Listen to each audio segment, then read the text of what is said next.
Question.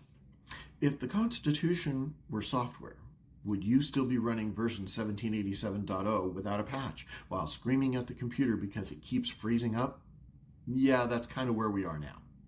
The official story goes like this. The founders were geniuses. The Constitution is timeless. And if anything's broken, just tweak it with an amendment. Which sounds great until you remember that they also thought powdered wigs were a good idea and that candles were still cutting-edge tech. Look, I'm a Marine. I respect legacy. But respect doesn't mean pretending your granddad's carburetor belongs in a Tesla. The founders left us a framework, not a museum exhibit. And somewhere along the way, we mistook reverence for rigor. Honoring the founders' legacy doesn't mean cosplaying their limits. And the uncomfortable truth is that the system isn't failing because we forgot the rules. It's failing because the rules were never designed for a permanent political class, global surveillance tech, or career politicians who treat the office like beachfront property. Checks and balances, they've turned into checks and vibes. Congress doesn't legislate, the executive governs by executive order, and the courts are just monarchy cosplay. That's not stability. That's institutional decay with a flag sticker slapped on it. This isn't dysfunction. It's a system doing exactly what it was never built to survive. Congress today is like grandma's attic. Every bad idea since 1790 is still up there, with newer bad ideas just stacked on top of older bad ideas. And nobody wants to clean it out because someone might get offended. Term limits? Oh no, we can't have that. We'd lose experience.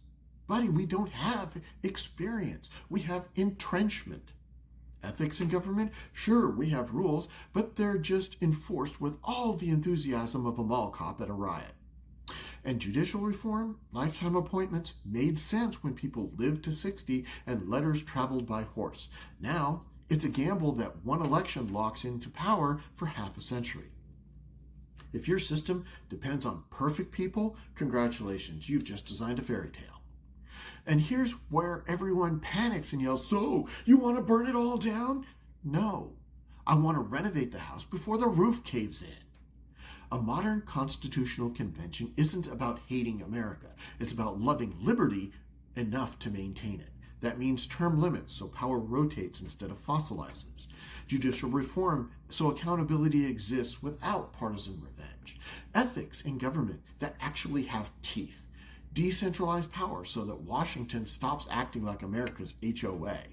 Nonpartisan, structural, boring in the best way. Real reform isn't loud, it's durable.